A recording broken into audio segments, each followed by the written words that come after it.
Hi friends, welcome to my channel. This is Mani. ఎలా ఉన్నారండి అందరూ? ఈరోజు కుక్కర్లో 1 పాట్ రెసిపీ అయిన cooker chicken biryani or cooker chicken pulao చూపిస్తున్నాను. అయ్యయ్యో, మీకు రాదని కాదండి, నేను రెగ్యులర్గా ఎలా చేస్తానో మా ఇంట్లో అదే చూపిస్తున్నాను. ఎందుకంటే నేను చేసే బిర్యానీ అంటే మా ఇంట్లో వాళ్ళకి భలే ఇష్టమండి. అందుకే కొంచెం లాగైంది కదా, ఏమనుకోవద్దు. పదండి ఇక రెసిపీలోకి వెళ్ళిపోదాం. ముందుగా కుక్కర్ని తీసుకున్నాను. అందులో 4 to 5 టేబుల్ స్పూన్స్ వరకు ఆయిల్ వేసుకున్నాను. ఇక్కడ చూపిస్తున్న హోల్ గరం మసాలా అంటే 1 స్పూన్ షాజీరా, 5 వరకు ఇలాచి, 4 బిర్యానీ ఆకులు, 4 దాల్చిన చెక్క ముక్కలు, 1 టీ స్పూన్ లవంగాలు, 1 టీ స్పూన్ మిరియాలు, 3 మరాఠీ మొగ్గలు, 2 జాపత్రీలు, 3 అనాస పువ్వులు ఆయిల్లో వేసుకున్నాను. బాగా ఫ్రై అయ్యేంత వరకు వేయించుకొని ఇక్కడ చూపిస్తున్నట్లుగా 4 నుంచి 5 ఉల్లిపాయలను సన్నంగా పొడవుగా కట్ చేసుకొని గోల్డెన్ బ్రౌన్ వచ్చేంత వరకు ఫ్రై చేసుకున్నాను. ఇక్కడ చూసారుగా, ఇలా గోల్డెన్ బ్రౌన్ వచ్చేంత వరకు ఆయిల్లో బాగా ఫ్రై చేసుకున్నాను. బిర్యానీకి మాత్రం ఆనియన్స్ ఇలా వేగితేనే టేస్ట్ బాగుంటుంది.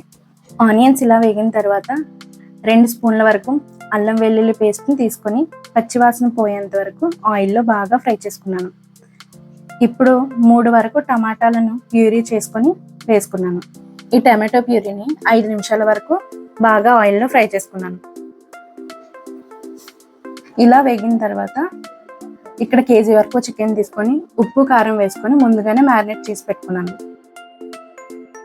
మ్యారినేట్ చేసి పెట్టుకున్న చికెన్ని ఆయిల్లో వేసుకొని బాగా ఫ్రై చేసుకున్నాను. ఇక్కడ నేను 3/4 కేజీ వరకు రైస్ తీసుకుంటున్నాను.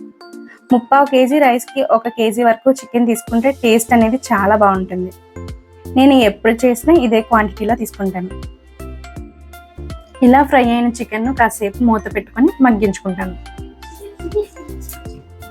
ఒక 5 మినిట్స్ తర్వాత మూత తీసి 1 spoon biryani masala, 1 spoon mutton masala, 1 spoon ధనియాల పొడి, 1.5 టీ స్పూన్ వరకు కారం, 1 కప్ పెరుగు వేసుకుంటే బిర్యానీ టేస్ట్ అనేది చాలా బాగుంటుంది. ఇప్పుడు తీసుకున్న మసాలాలు, పెరుగు చికెన్కు పట్టేంత వరకు బాగా సిమ్లో పెట్టి 2 నుంచి 3 నిమిషాల వరకు బాగా ఫ్రై చేసుకుంటాను. ఇలా ఫ్రై అయిన చికెన్ను మూత పెట్టి మగ్గించుకుంటే మనం వేసిన మసాలాలన్నీ చికెన్కు పట్టి చికెన్ అనేది మంచి జ్యూసీగా తయారవుతుంది. ఇప్పుడు 1 స్పూన్ వరకు సాల్ట్ అంటే మీ టేస్ట్కి సరిపడినంత, కొంచెం కొత్తిమీర. బిర్యానీలోకి కొత్తిమీర అనేది మస్ట్ అండ్ షుడ్ కదండి, అందుకే బిర్యానీలోకి కొంచెం కొత్తిమీర మాత్రం ఎక్కువగానే వేసుకోవాలి, అప్పుడే టేస్ట్ బాగుంటుంది. చూడండి చికెన్ ఎలా ఫ్రై అయిందో, చూస్తుంటే నోరు ఊరిపోతుంది కదా టెంప్టింగ్గా. నేను ఇక్కడ 3/4 కేజీ వరకు రైస్ని తీసుకున్నాను. ఇప్పుడు 1 గంట పాటు నానబెట్టుకున్న 3/4 కేజీ రైస్ని తీసుకొని ఈ చికెన్ గ్రేవీలో వేసుకుంటాను. రైస్ అనేది కనీసం 1 గంట వరకైనా నానబెట్టుకుంటే రైస్ అనేది పొడి పొడిగా వచ్చి బిర్యానీ చల్లగా అయిపోయినా సరే గట్టి పడకుండా సాఫ్ట్గా ఉంటుంది, రైస్ హార్డ్గా అయిపోకుండా ఉంటుంది.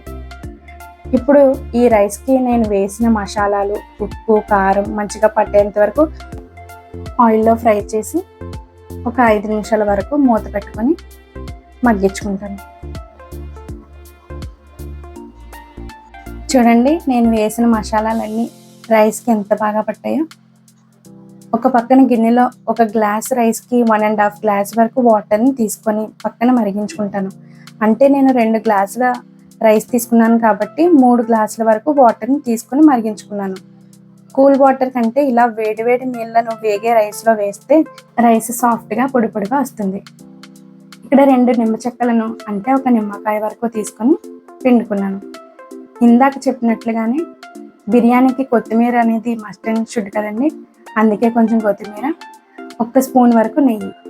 బిర్యానీలో నెయ్యి వేయకపోతే ఎలాగా, అందుకే 1 స్పూన్ వరకు నెయ్యి తీసుకొని కలుపుకొని 1 పచ్చిమిర్చి చీలికను వేసుకొని మూత పెట్టుకొని 1 విజిల్ హైలో 1 విజిల్ సిమ్లో వచ్చేంత వరకు ఉంచి స్టవ్ ఆఫ్ చేసి 15 to 20 మినిట్స్ పక్కన పెట్టేసి ప్రెషర్ మొత్తం పోయేంత వరకు వదిలేస్తే లోపల రైస్ చికెన్ ఈవెన్గా కుక్ అవుతుంది.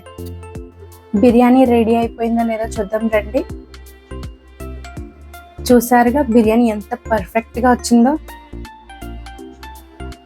రైస్ పొడి పొడిగా, చికెన్ సాఫ్ట్గా, చాలా బాగుంటుంది. ఈసారి మీరు బిర్యానీ చేయాలి అంటే ఈ పద్ధతిలో ఒక్కసారి ట్రై చేయండి, మీకు ఖచ్చితంగా నచ్చుతుంది. ఇందాక చెప్పానుగా మా ఇంట్లో వాళ్ళకి నేను చేసే బిర్యానీ అంటే చాలా ఇష్టమని. ఇంక వెళ్ళి వడ్డిచ్చేస్తాను. మీకు కూడా ఈ రెసిపీ నచ్చినట్లయితే ట్రై చేసి ఎలా వచ్చిందో తప్పకుండా కమెంట్ చేయండి. ఈ వీడియో ఇంతవరకు చూసారంటే ఎంతో కొంత నచ్చే ఉంటుంది కదా. నచ్చినట్లయితే లైక్ అండ్ షేర్ చేసి సబ్స్క్రైబ్ చేసుకోవడం మాత్రం మర్చిపోవద్దు. మళ్ళీ నెక్స్ట్ వీడియోలో కలుద్దాం. సర్వే జన సుఖినో భవంతు.